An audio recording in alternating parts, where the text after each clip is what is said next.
Today I'm going to be working on these beautiful rocking chairs.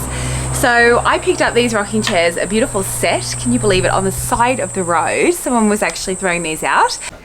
But before we get to that, my name is Claire O'Connell and this is the channel for you if you love everything to do with home DIY and renovation. Here I share tips and tricks of how you can transform your home and fall in love with it all over again. Now today we're going to be upcycling these beautiful rocking chairs.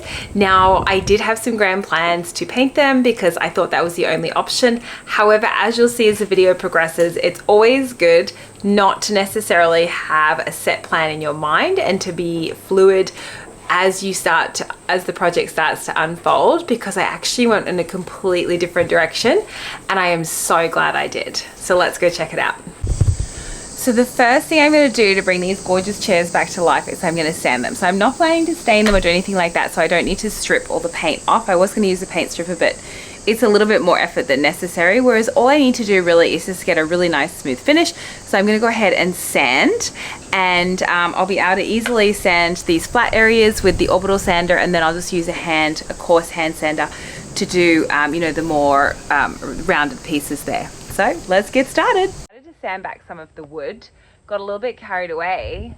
Look how pretty it is. Oh my gosh.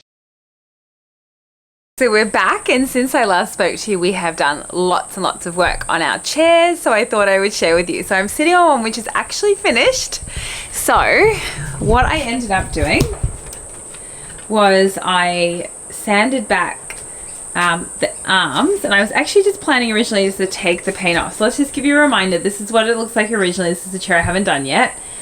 And then this is the chair. So I sanded back and I just loved the wood. I loved the look of it. And that's what the beauty of doing this sort of projects are, is you can change your mind at any time. The other thing I really love about this is I love how all the little bits of paint still are on here. So I didn't try and get rid of it completely. I used a paint stripper to strip some of it, but actually I used a blade to scrape it and it came off really, really nicely. And I love this finish. So it's an old piece of furniture, and now it looks like an old piece of furniture. I didn't want it to look perfect, and I absolutely love how it turned out. This is literally a magic wand.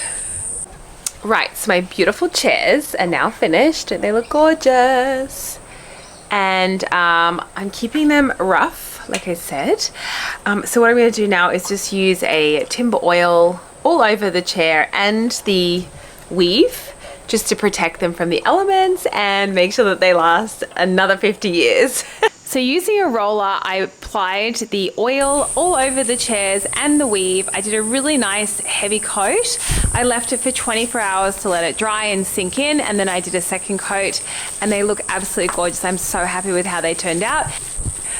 I absolutely love how these chairs turned out. I think they turned out absolutely fantastic, and I'm delighted that I didn't go with my original plan of painting them. So if you want to see more DIY projects like this, then make sure to hit subscribe and follow, and check out the next video in the series, and happy DIYing.